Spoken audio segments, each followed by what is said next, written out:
నమస్కారం welcome to JP Nellore జిల్లా Venkatagiri SR gardens నందు తెలుగుదేశం పార్టీ జాతీయ అధ్యక్షులు నారా చంద్రబాబు నాయుడు తిరుపతి ఉప ఎన్నికల సందర్భంగా మాజీ శాసన సభ్యుడు కురుగొండ్ల రామకృష్ణ ఆధ్వర్యంలో నియోజకవర్గ ముఖ్య నాయకులు బూత్ కన్వీనర్లతో సమావేశం నిర్వహించారు। ఈ సమావేశంలో అన్ని మండలాల మున్సిపాలిటీ పరిధిలోని బూత్ కన్వీనర్లు ముఖ్య నాయకులు పాల్గొన్నారు।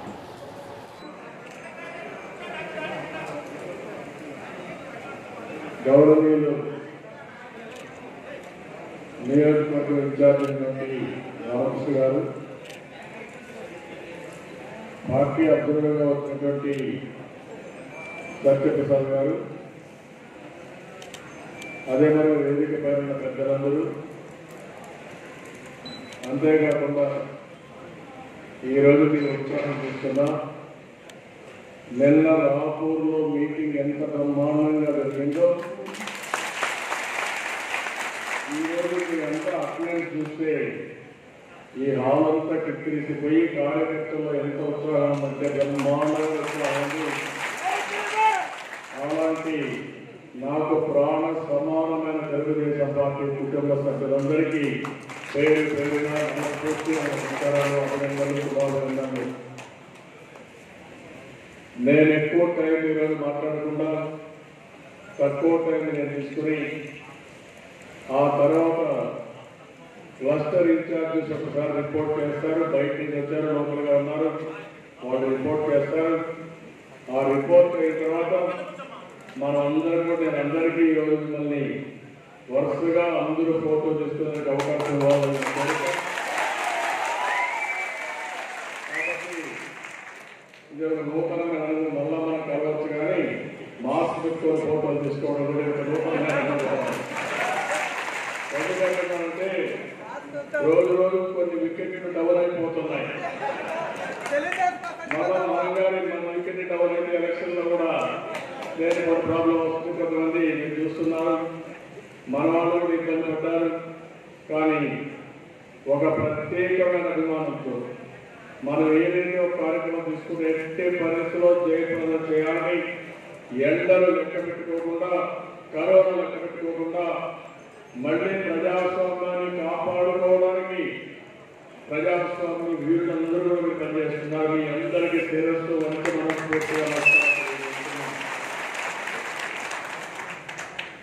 ఒకప్పుడు వైఎస్ఆర్ కాంగ్రెస్ పార్టీ మిడిసిపడ్డారు, మాకు అపోజిషనే లేదు, అసలు తెలుగుదేశం పార్టీయే లేదు, మేమంతా ఒక మ్యాఫియాగా తయారైపోయాం, రౌడీ విధాన్ని పెంచేశాం, వాలంటీర్లు పెట్టుకున్నాం, కాబట్టి బెదిరిస్తున్నాం, పంచాయతీ ఎలక్షన్లో బెదిరించాం, మున్సిపల్ ఎలక్షన్లో బెదిరించాం, డబ్బులు బస్తాల వరకు ఖర్చు పెట్టాం, తర్వాత ఎంపీటీసీ జెడ్పీటీసీ మనల్ని ఆలోచించాం, మన నాయకుడికి కార్యకర్తలకి ఇబ్బంది పెట్టకూడదనే ఉద్దేశంతో ఇవి ఒక పద్ధతి ప్రకారం జరిగే ఎన్నికలు కాదు, ఈ ఎన్నికల్ని బహిష్కరిస్తున్నామని కఠిన నిర్ణయం తీసుకున్నామంటే ఈ యొక్క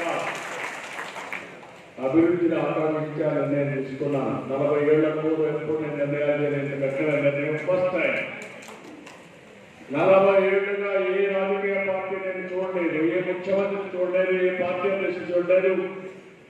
ఈరోజు రాష్ట్రంలో ఉన్మాదులు ఎక్కడికెక్కడ రౌడీజాన్ని పెట్టి మ్యాఫియా మారిగా తయారయ్యారు।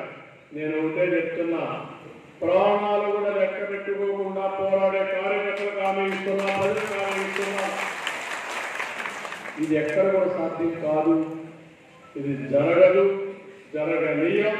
ప్రజాస్వామ్యాన్ని కాపాడుకుంటా ఇలాంటి వాళ్ళని చిత్తుగా ఓడించి పూర్తి చేస్తాం, సమస్య లేదు।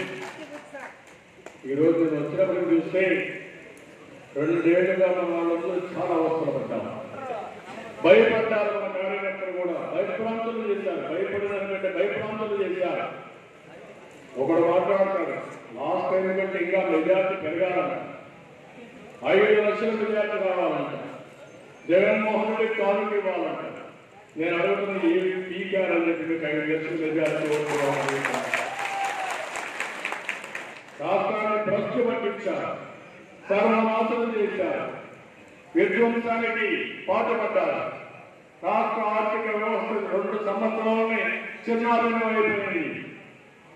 ఏ వర్గమైన ఆనందంగా ఉన్నారు తమ్ముళ్ళు నేను అడుగుతున్నా. నేను అదే అడిగాను. నేను చాలాసార్లు వచ్చాను ఈ నియోజకవర్గానికి. మొదట కాళహస్తిలో, సర్వేపల్లి, తర్వాత సూలూరుపేట, నిన్నొస్తే రాపూర్ని చూస్తే ఎంతవరకు నా జీవితంలో ఎప్పుడు కూడా రానంత స్పందన వచ్చింది, బ్రహ్మాండమైన ఊపొచ్చింది. అవసరం వాళ్ళ మీటింగ్ వెళ్ళబోతున్నాయి. అసలు మీటింగ్లే పెట్టుకోవడంలా ముఖ్యమంత్రి ప్రగల్భాలు పలికాడు. నేను తిరుపతి వస్తా పొంచేస్తాను, ఏం కొడుస్తానో చూద్దాం అనుకున్నాను. నేను కూడా అడిగాను. నేను కూడా కొన్ని క్వశ్చన్స్ చేయాలనుకున్నాను. ఏది సమాధానం చెప్పాలనుకున్నాను. అక్కడి నుంచి పారిపోయే పరిస్థితికి వచ్చాను. ఆయన కరోనా పైన ఆయన చాలా శ్రద్ధ పెట్టాడంట. ప్రజారోగ్యం దృష్ట్యా కాదంట. కాదు, తిరిగితనం. అడిగిన క్వశ్చన్స్ సమాధానం చెప్పలేక తప్పు చేసిన తప్పుల్ని కప్పిపుచ్చుకునే ఉద్దేశంతో ఎన్నికలు దూరమయ్యా తప్ప ఇంకోటి కాదు. మొదట్లో మనం పోటీ ఎవరైనా అనుకున్నారు. ఈ రోజు ఒకే అంటున్నారు, మనమే గెలుస్తున్నామని ప్రతి రూపాయలు దానికి మీ అందరి కృషి, మీ శ్రమ, ఈ 15 రోజులు మీరు పడినటువంటి అవస్థలు చూస్తే వర్ణాతీతం. ఆయన కూడా మనం నింపలంత ముందు పోయారు. వాళ్ళు అనుకుంటున్నారు పోలీసులను అడ్డం పెట్టుకొని చేసేది రాజకీయం అనుకుంటున్నారు. వాలంటీర్లు బెదిరించి చేస్తే రాజకీయం అనుకుంటున్నారు. కాదు, మీరు ఎప్పుడైనా సరే మీరు మంచి పనులు చేశారని నమ్మకం ఉంటే డబ్బులు ఖర్చు పెట్టకుండా వాలంటీర్ వ్యవస్థని ఉపయోగించకుండా పోలీసుల దౌర్జన్యం లేకుండా చేయండి. మీ కథ నేను చూస్తా. మీకు ఎవరికైనా డిపాజిట్ వస్తే అప్పుడు నేను రాజకీయాలు చేతగారు ఎన్ని చేసి ఈరోజు మేము చూడండి, స్టేట్ ఎలక్షన్ కమిషన్ లో స్థానిక సంస్థల నుంచి పెరిగాయి. సెంట్రల్ ఎలక్షన్ కమిషన్ లో ఎంపీ ఎలక్షన్ జరుగుతున్నాయి. మీకే వ్యత్యాసం కనపడుతుంది. అప్పటికి ఇప్పటికి చాలా వ్యత్యాసం ఉంది. మీరు ఎవ్వరూ భయపడక్కర్లేదు. నేను ఒకటే చెప్తున్నా, ఇంకొక విషయం కూడా మీ అందరికీ అర్థం కావాలి. ఈ ఎన్నికలు అవుతాయి, మళ్ళా మేము ఇప్పుడుంటాం, నాయకులు వచ్చారు, మళ్ళా మీరు వెళ్ళిపోతారు అనుకుంటారు. కానీ మీ ప్రాణాన్ని కాపాడుతూ వదిలిపెట్టే సమస్య లేదు. కావాలని బిడ్డ దౌర్జన్యాలు చేస్తారు, చేశారు. అలాంటి దౌర్జన్యాలు కట్టాలంటే ఆకాశంలో ఉండే వేడిని, నెత్తి మీద ఉండే కళ్ళు పెట్టుకొని తిరిగే వేడిని భూమిని తీసుకురావాల్సిన బయట మీ అందరిపై ఎన్నికల్లో మీరు చూపించండి. దిగి రాకపోతే మళ్ళా ఈ పోలీసు వ్యవస్థ తప్పుడు కేసులు వేయడానికి భయపడకపోతే మనం అడగండి మరొకసారి తెలియజేస్తున్నాం. వాలంటీర్లు బెదిరిస్తున్నారు. ఎట్టి తెలుస్తాయి చెప్పాలని పదే పదే చెప్పాలి. ఎలక్ట్రానిక్ ఓటింగ్ విషయండి వాలంటీర్లు అన్ని అబద్ధాలు చెప్తున్నారు. వాళ్ళ దగ్గర నుంచి జగన్ రెడ్డి నుంచి నేర్చుకున్నారు. వీడు అబద్ధాలు చెప్పడం. ఊరికే బాబాయ్ అంటే ఎవరిని బాబాయ్ చంపారో చెప్పలేని అసమర్థుడు ఈ జగన్ రెడ్డి. అది మాట్లాడాడు. మనం చేసిన విమర్శల గురించి మాట్లాడాడు, సమాధానం చెప్పడు. కానీ తప్పుడు సమాచారాన్ని పదే చెప్పి నమ్మించడానికి ప్రయత్నం చేస్తాడు. అందులో కూడా వాలంటీర్లు ఇంటింటికి పోయి మీ రోడ్డు పోతే మీకు పింఛన్ రాదు, మీకు రేషన్ రాదు, అమ్మఒడి రాదు, రైతు భరోసా రాదు. వీళ్ళ తాత జాగీరి జగన్ రెడ్డి ఎవరి డబ్బులండి? ఇంత ప్రభుత్వాలు ఇదే కానీ బెదిరిస్తుంటే, నేను కూడా బెదిరిస్తుంటే, నీ మీద కూడా ఒత్తిడి తీసుకుంటుంటే ఇంట్లో నుంచి బయట వచ్చేవాడు కూడా కాదు జగన్ రెడ్డి. నీకు వస్తువులు ఉన్నాయి, నీటి నిజాయితీగా బతికా. నువ్వు తప్పులు చేశావు, తప్పులు చేసిన వాడు వైపు తప్ప తప్పులు చేయకుండా నీటి నిజాయితీగా ఉండి ఇప్పుడులాగా బతికిన మనకు భయవంత అమ్మగా. అందుకే నేను వాలంటీర్ వ్యవస్థను చెప్పాలి. వాడు చెప్పేది అవాస్తవాలు ఎవరికి తెలియదు. ఇది పోలింగ్ బ్యాలెట్ కూడా కాదు. మనం తరగతి ఆటోమేటిక్ గా సైకిల్ గుర్తుపెట్టి సైకిల్ కానీ ఇంకో పార్టీ తెలుస్తుంది తప్ప ఎవరికి తెలియదని మాటలు పదే పదే చెప్పాల్సిన అవసరం ఉంది. ఇంకా 4 రోజులు మీకు ఉండేది. ఈరోజు 12వ తారీఖు వచ్చేసాం. 12, 13, 14 3 రోజుల్లో నా 3 మీటింగ్లు అవుతాయి. 10వ తారీఖు ఒక రోజు 5 గంటలకు అయిపోతుంది. 16, 17 మన ప్రిపరేటరీ వరకు వెళ్ళాలి. ఇంకో పక్క మనం పదే ప్రజలకు కూడా చెప్పాలి, వీళ్ళు సంపాదించిన డబ్బులు నామ సొత్తు కాదు, వ్యవసాయం చేసి వ్యాపారం చేసి తీసుకురావలేదు, ప్రజల రక్తాన్ని తాగారు. ఇసుకను 40 లక్షల కుటుంబాల కొట్టగొట్టి డబ్బులు పెట్టుకుని ఆ డబ్బులు మళ్ళా ఖర్చు పెడుతున్నారు. మధ్యలో ఎవరైతే పేదవారు ఉన్నారో నాశనంగా ప్రయాణించి అందులో కోట్ల రూపాయలు వచ్చేసి 4 ఏళ్లలో 5 ఏళ్ళలో చూస్తే 25,000 కోట్ల రూపాయలు వచ్చేపోతున్నారు. ఆ డబ్బులు ఇస్తారు. అది పేదవారి రక్తం అని నలుగురు రాక్షసులుగా తయారయ్యారు. ఈ రాష్ట్రంలో ఉండే సహజ సంపద మొత్తం కోరుకుంటారు. ఈ రాష్ట్రంలో ఏ అవకాశాలు ఉంటే అంతా దోపిడీ చేశారు. అడా పేదవాడికి ఇంటి జాగాల్లో కూడా డబ్బులకు కక్కుర్తిపడిన నీచమైన నాయకులు ఈ వైఎస్ఆర్ కాంగ్రెస్ నాయకులు. ఆ డబ్బులే ఖర్చు పెట్టాలి. ఆ మాట చెప్పాలి. ఇది పాపిష్టి డబ్బులు. ఈ పాపిష్టి డబ్బులు తీసుకోవడం తప్పు, ఇంకో పాపం చేయడం దానికంటే తప్పు అనే విషయం మీరు పదే చెప్పగలిగితే నాకు 100% నమ్మకం ఉంది. తెలుగుదేశం పార్టీ తప్పకుండా గెలుస్తుంది. నాకు అనుమానం ఉంది. ప్రజల్లో కూడా భయం క్రియేట్ చేశారు. ఎందుకంటే పెన్షన్ రాదు, రేషన్ రాదు. ఎవరిచ్చారండి పెన్షన్? 200 రూపాయలు పెన్షన్ 2,000 రూపాయలు ఇస్తే 10 రేషన్ ఇస్తే ముస్లిం 250 రూపాయలు ఇచ్చి గొప్ప చేసుకుంటున్నారు. ఇప్పుడు ఇంటింటికి ఒక పాంప్లెట్ వేసారు, చూశారండి. ఆ పాంప్లెట్ చెప్తున్నారు 21 నెలలో 44,500 రూపాయలు పెన్షన్ డబ్బులు ఇచ్చారు. అంతమంది ఇవ్వనట్టు, వీళ్ళు కొత్తగా వచ్చినట్టు, వీళ్ళ తాత జాకెట్ ఇచ్చినట్టు గొప్పలు చెప్పుకునే ముఖ్యమంత్రిని ఎండగట్టిన పర్యటన మీ అందరి పైన ఉంది. అందుకే మనం ఉంటే ఆలోచించాం. ఇంటింటికి వెళ్ళాం, ప్రతి గడప దొక్కాం. ఒకసారికి 5 సార్లు 10 సార్లు వెళ్ళమన్నాను. వెళ్ళినప్పుడు ప్రతి కుటుంబాన్ని అడగాల్సిన అవసరం ఉంది. మీకు ఏమొచ్చింది? వచ్చింది గోరంతా, దోచింది కొండంతా. ఎంత బాగా వేశారు.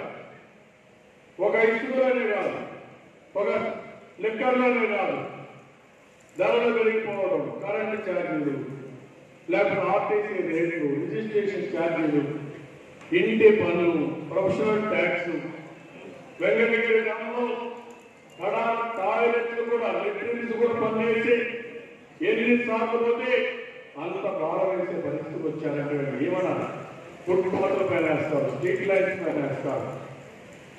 ఇవి మనం ప్రజలకి చెప్పగలిగితే నాకు ఏమాత్రం లేదు. ప్రజల్లో చాలా కోపం ఉంది. కరోనా వైరస్ నియంత్రణ చేయడంలో ఫెయిల్ అయ్యారు. ఇంకో పక్క ఎవరైతే కరోనా వైరస్ నుంచి ఇబ్బంది పడతా ఉంటే వాళ్ళ మీద పెరుభారం, రేట్లన్నీ పెంచేయడం, ఇష్టానుసారంగా ఆడుకోవడం, ఆదాయం లేదు, ఖర్చులు పెరిగాయి. ఏం చేయాలో సఫలమయ్యే పరిస్థితిలో ప్రజలుండే పరిస్థితి వచ్చారు. మన నియోజకవర్గంలో తిరుపతి నియోజకవర్గంలో చూస్తే నేను పెద్ద ఇండస్ట్రియల్ హబ్గా తయారు చేయాలనుకున్నాను. ఇక్కడే ఏదైతే మన ఫ్యాక్టరీ పబ్లిక్ సెక్టర్ పెట్టినప్పుడు దాన్ని కూడా ఈరోజు పట్టించుకోవాలని పరిస్థితికి వచ్చారు. తిరుపతి నుంచి చెన్నై వరకు, ఇంకో పక్క నెల్లూరు వరకు ఇండస్ట్రియల్ కారిడార్గా ట్రై సిటీ హబ్గా తయారు చేశాం. కొన్ని లక్షల మంది నిన్న ఓట్ల చురుకు పెట్టకపోతే ఇంటికి ఒకరు పనిచేస్తున్నారు పరిస్థితులు అంటే అది తెలుగుదేశం పార్టీ చూపిస్తున్న. ఇక్కడే వెంకటగిరి దగ్గర రోడ్లు 500 పెట్టాం, ఐఐటి పెట్టాం, ఐఐటికి పెట్టాం, ప్రీమియర్ ఇన్స్టిట్యూట్స్ ఎప్పుడు మన ఇన్స్టిట్యూషన్స్ మనం తీసుకొచ్చాం.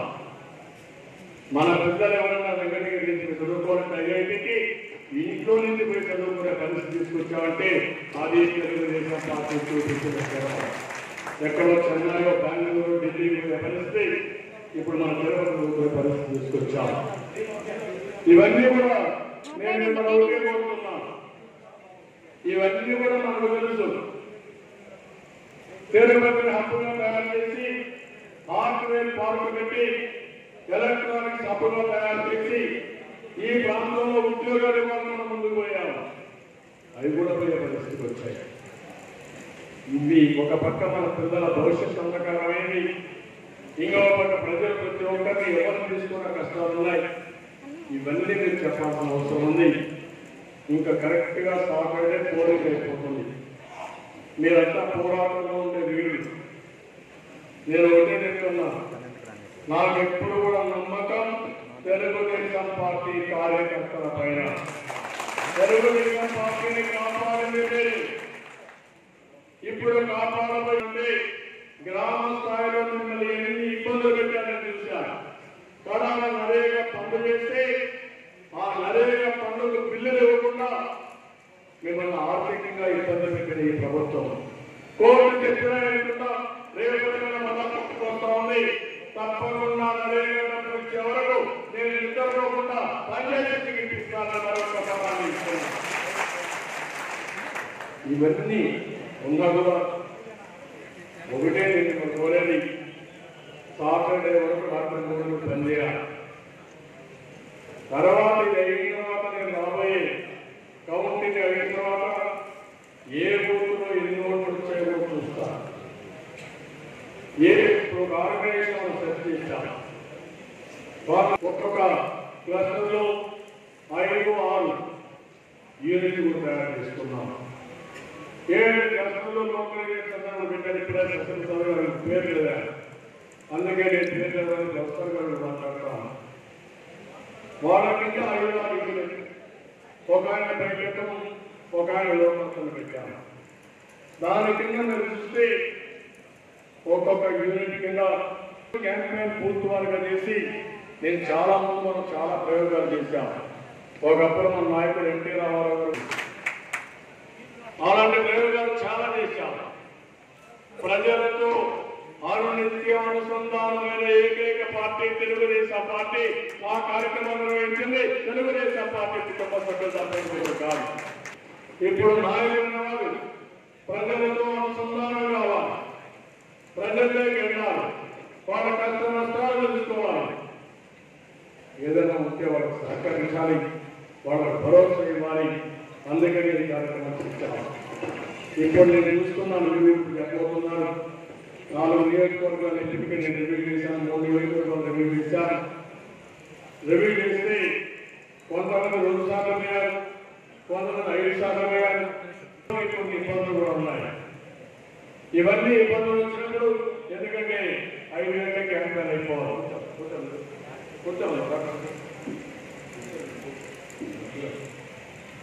ఇవన్నీ కూడా మనం చేస్తున్నాం. ఇవి చేసినప్పుడు వాళ్ళు ప్రతి ఒక్క నిమిషం, అందుకే నేను కోరుతున్నాను, అనునిత్యం ఈ 5 రోజులు కష్టపడాలి. ప్రజలు నమ్ముకోండి, నిరాశ నిస్పృహలు అవసరం లేదు. మనం చేసే యజ్ఞం ప్రజల కోసం చేసే యజ్ఞమిది, ప్రజల కోసం చేసే పోరాటం ఇది. మనమైన స్వార్థం కోసం కాదు. ఏదో మళ్ళా ముఖ్యమంత్రి అయిపోతాను కాదు. నాకైతే ముఖ్యమంత్రి పదవి లేదా 14 సంవత్సరాలు ఆ రికార్డు క్రియేట్ చేయాలంటే, బట్టలు కొట్టాలంటే ఎవరికి ఇప్పుడు సాధ్యమే కాదు. తెలంగాణలో 9 సంవత్సరాలు సమైక్య ఆంధ్రప్రదేశ్లో 10 సంవత్సరాలు అపోజిషన్ 2 రాష్ట్రాల కలవు. నా రికార్డు ఎవరు బ్రేక్ చేయలేదు. ఉండిపోతుంది చేస్తాను. నాకు అధికారం ముఖ్యం కాదు, కానీ తెలంగాణ రాష్ట్రాన్ని కాపాడవలసిన బాధ్యత తెలుగుదేశం పార్టీ ప్రయోజనం నాపైనండి. నేను అందుకని మనం కోరుతున్నాను. ఈ వారం 5-6 రోజులు కష్టపడ్డాం. అది పూర్తిగా కష్టపడతాం. ఏదో ఊరికి పోయి అటు తిరిగి వచ్చేది కాదు. ఊళ్ళో తిరిగేది వస్తే మనకు అర్థం కాదు.